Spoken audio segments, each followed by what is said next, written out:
Welcome back to another reading and correcting with me, Kinder, the Tiger Writes, and Ty, the Tiger Supervisor.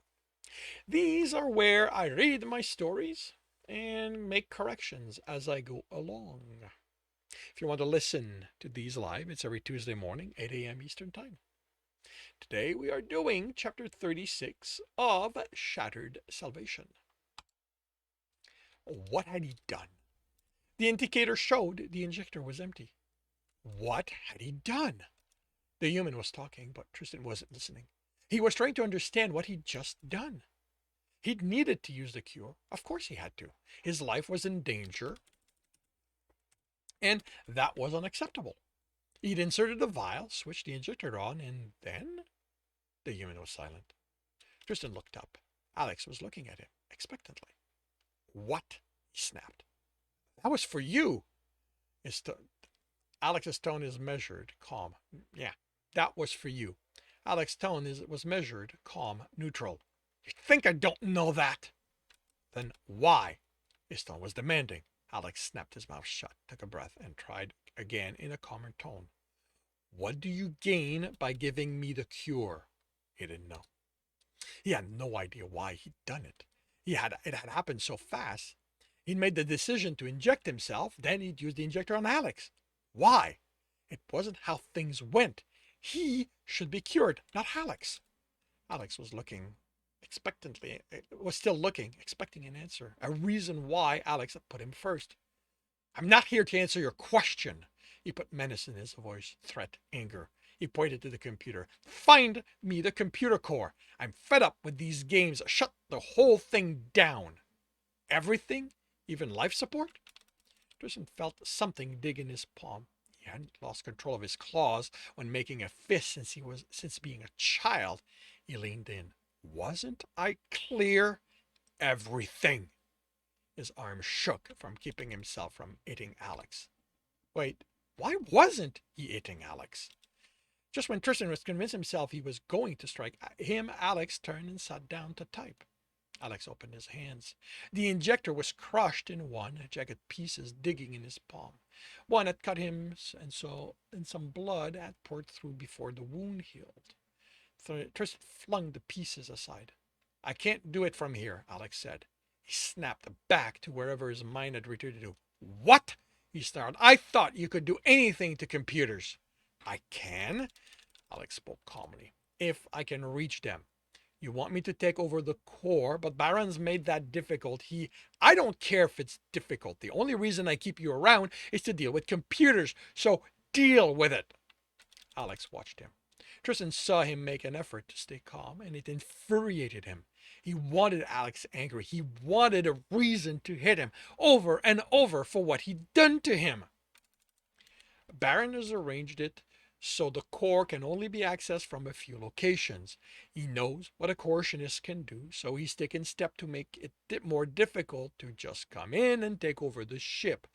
We can go back to the medical bay that has access to the core. Now, find somewhere else. He wasn't setting foot in there again. He wasn't getting close to that machine. He wasn't risking it spouting something else that would put his life in danger.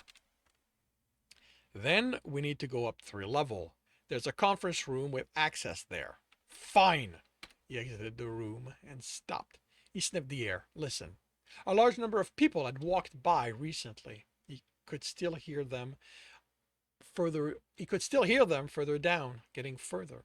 He turned to go after them. He wanted to sink his claws into their flesh, hear bones crack in his teeth. He wanted to hear screams. He wanted to hear one person scream. Alex walked around him and headed in the opposite direction. There's an access to the maintenance conduits. It opens just by the conference room.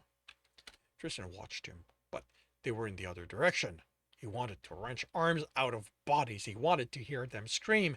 He took a step in their direction and stopped. What was wrong with him? Want? He didn't want anything. Want was for people who had no control over themselves. He was here to do a job. That was what he needed to focus on. When it was over, he could find himself some peace and quiet. caught up to Alex. It was all his fault. Tristan knew it. The universe that put Alex in his life to chip at his self-control bit by bit. Well, it wouldn't happen. It wasn't the first time the universe tried something like this, and like before, it would fail. They started to climb up, Alex in the lead. You could kill Alex right now. Grab his leg, pull him down, smash his head against the conduit's wall until it was nothing but a bloody mess. If only he didn't want him. No, he, he growled. No, he wanted nothing. He was in control. He looked up and hated Alex. Hated that he needed him to finish this job. Once it was over, he was dead. Alex was a tool, nothing else, and tools could be disposed of whenever he wanted. He wished he hadn't spent those years honing Alex into such a perfect weapons. Weapons were things Tristan appreciated. That would make killing him difficult, but this unwanted sense of desire toward him, no, he would miss the. Alex was out of the conduit, fighting. Tristan rushed the rest of the way and stepped out. Alex was fighting 4 mercs in gray while keeping them in the way of a fifth who was trying to shoot him. With a roar, he was on them. He broke a neck, ripped an arm out of the next man. He felt the burn of being shot in turn. The men kept firing. Tristan welcomed the pain. The pain from an outside source instead of the one assaulting him from inside. When the pain came from outside, he could do something about it. 3 steps, and he had the man by the neck. Tristan lifted him, slammed him against the wall so hard the back of his head had left a bloody spot there. A 5th man ran off, and Tristan had to fight the urge to chase after him. Later, he'd go after him later. He'd get him later. First was the miss. Alex stood there, covered in fresh blood, a smile on his face. 3 bodies laid at his feet, one giving a final twitch before dying. Alex smiled, was happy. Their eyes met, and Tristan's body reacted to the desire he saw in Alex's. He needed to take him right there, now, to show him he was his and his alone. Alex wanted it too. Job, Tristan growled, unable to stop shaking. He was in control. He wanted nothing. Now. Alex snapped back to himself and gave him a nod before turning and walking away.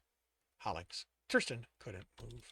Emotions assaulted him, and he had to fight them, force them back into their box under control. He needed to be calm and controlled. If he was going to find a way out of this trap the universe had laid for him.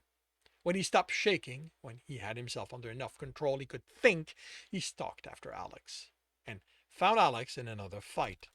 The mercs who'd run off had found friends and thought they would be enough to take them on.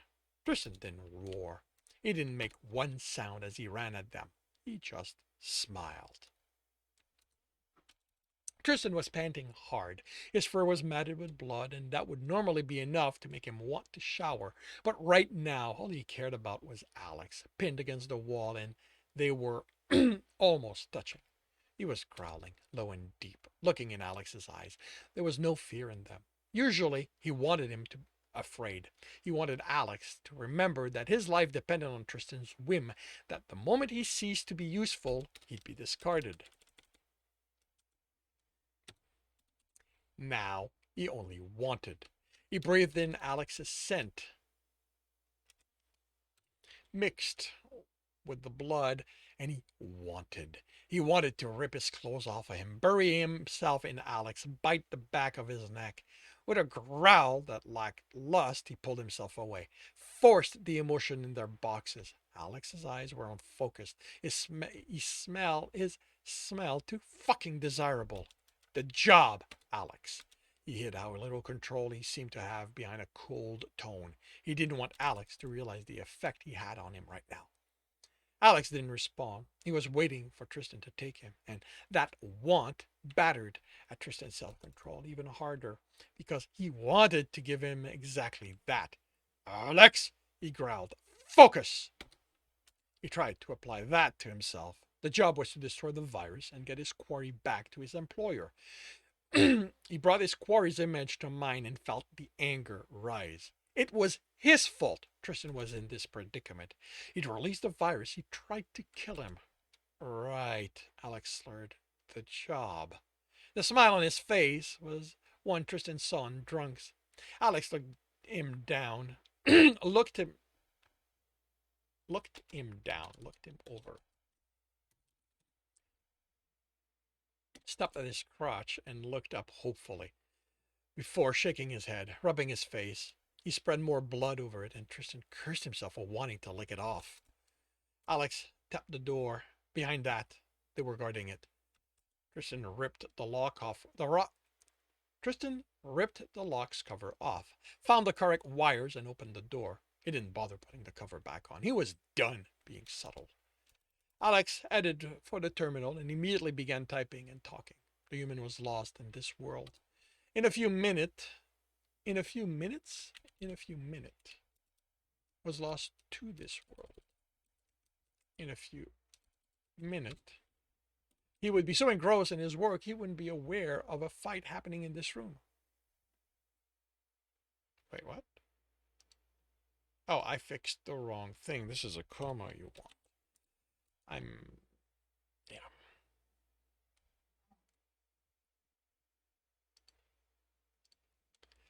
Yeah. He was utterly vulnerable. Okay. In a few minutes, he would be so engrossed in his work, he wouldn't be aware of a fight happening in this very room. He was utterly vulnerable in that state. Tristan thought he'd learned to accept it. This one quirk of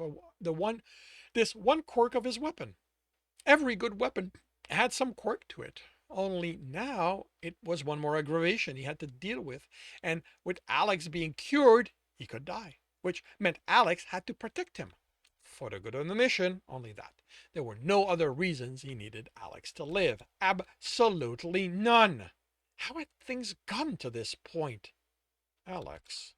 He was the reason for all this. Tristan had thought he could handle the human, and he could. It was simple, actually. All he had to do was remove Alex from his life. Did he really need Alex? No, of course not. He didn't need anyone.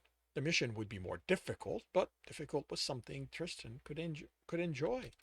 He took one of the Kentrick out of its holster. His life would be so much simpler without the human in it. He only brought complications. He only brought complications, and Tristan aided complications. He aimed at the back of the human's head. He was done dealing with this complication. And this concludes chapter 36 of Shattered Salvation.